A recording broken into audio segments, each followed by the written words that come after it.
This is the hot take, the final segment of the podcast where I have looked into the forum posts and found a post that someone has wrote which people consider controversial, slightly, potentially. Who knows? We'll talk about it. But this post is a long one, and as I was reading it, I just found it more and more interesting. So I'm going to read it out, and you'll just have to bear with because, like I mentioned, it is a little bit long.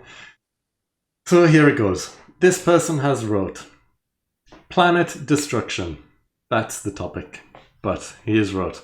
The topic. Yeah, that was like the topic title. So now I'll read out what he's writing about planet destruction. So he has written, or she has written, Dragon Ball was very consistent in terms of level of powers in its beginning. It even kept us well informed about power levels thanks to those famous scouters, and everything was coherent until we saw how Frieza destroyed a planet without any effort, using a ball of energy when he was just in his base form. From that moment on, everyone with more than 500,000 energy or power level had the potential to destroy planets, which is absurd. You simply can't jump from breaking rocks to breaking mountains to destroy an entire planet like it's showed in Dragon Ball. I think the actual power necessary to destroy a planet, and others equivalent, should have been achieved much, much later on the show.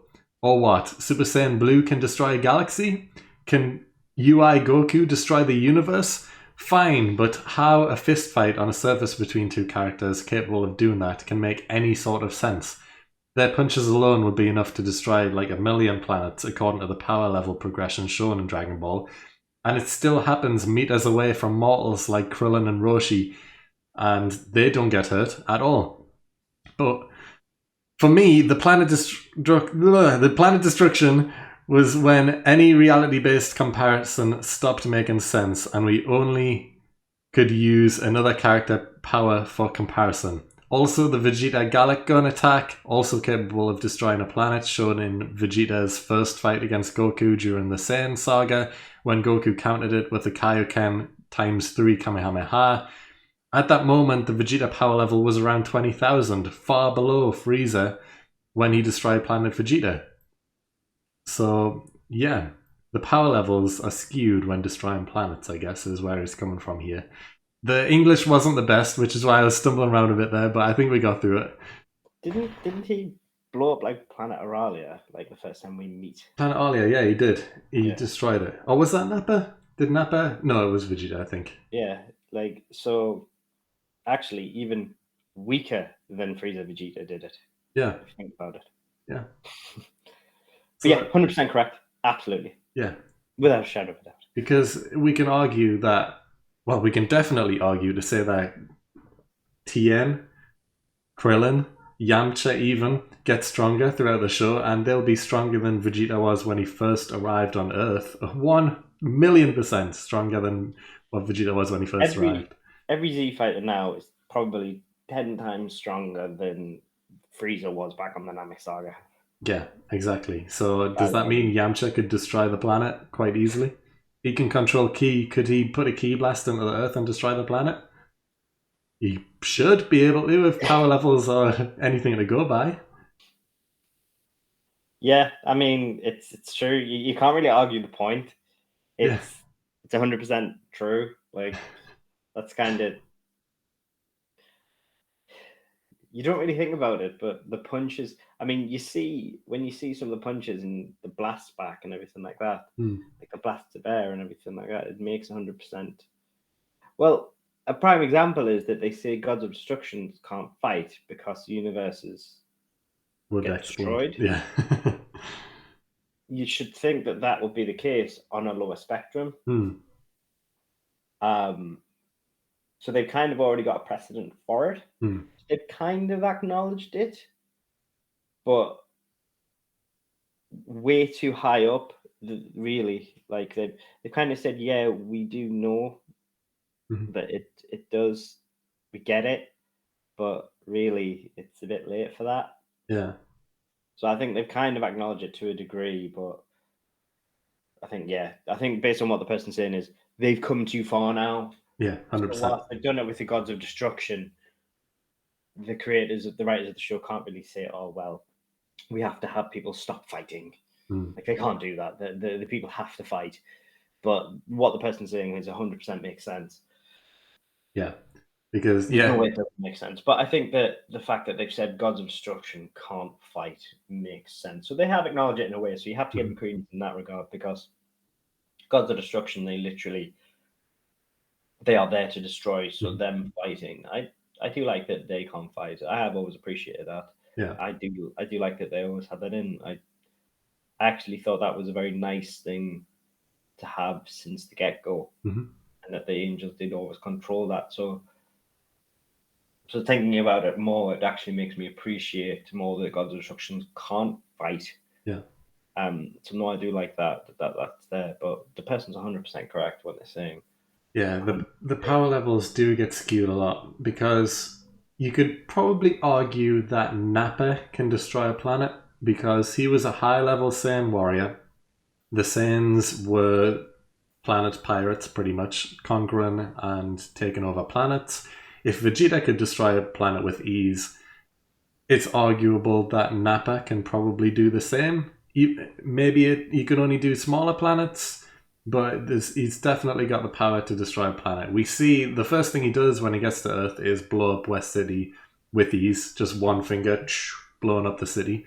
So, he more than likely has the strength to blow up a planet. Now, since, humans are capable of learning ki, because, we have people like Krillin, Tien, and Yamcha, and so on, would Videl be able to blow up a planet? You can argue that Videl is probably stronger than Nappa. Maybe. Who knows? She manages to control her ki. Maybe it's a bit of a stretch to say she could defeat Nappa in a fight, potentially. But then again, if we compare Videl to Nappa, that's a huge time skip and everything. Is Videl really that weak that she couldn't defeat Nappa? True. I mean, yeah, she has trained with Gohan. Exactly, and she knows how to use ki. She can fly. Yeah. I mean, even if she can't use ki very well, training with Gohan under strength alone.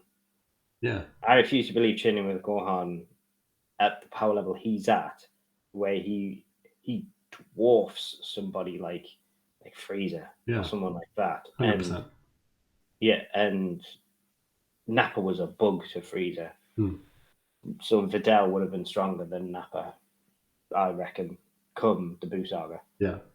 Yeah, so I don't think that's weird to say. But I don't see why not, really. Yeah, a comparison that's never been made before. Is Videl stronger than Nappa? I don't see why not. Maybe not from to look, but technique, something like that. I don't know. It's a strange thought, but no, I don't see why it's not unreasonable. But that's the problem. Like, it's always become a meme, though, hasn't it? Power levels, Dragon Ball, and they did get skewed way too much as soon as they stopped using the Scouters and stopped referencing them. Because as soon as they got rid of the Scouters, they did stop talking about power levels, and then from there, it's been purely speculation as to just how powerful everyone is. But yeah, the power levels. Like, if Vegeta can destroy a planet at 20,000 power level, when he didn't even get to Earth, he wasn't even a Super Saiyan at that point, it's arguable that Krillin and everyone else can destroy a planet. Which is just weird to think of. Yeah, I can't imagine, Krillin putting a destructible disc through an entire planet to chop it in half. Power level wise, he should be able to. But no, pretty much anyone in the show who can wield ki at the minute, arguably, Goten and Trunks could destroy planets. Yeah. Easily.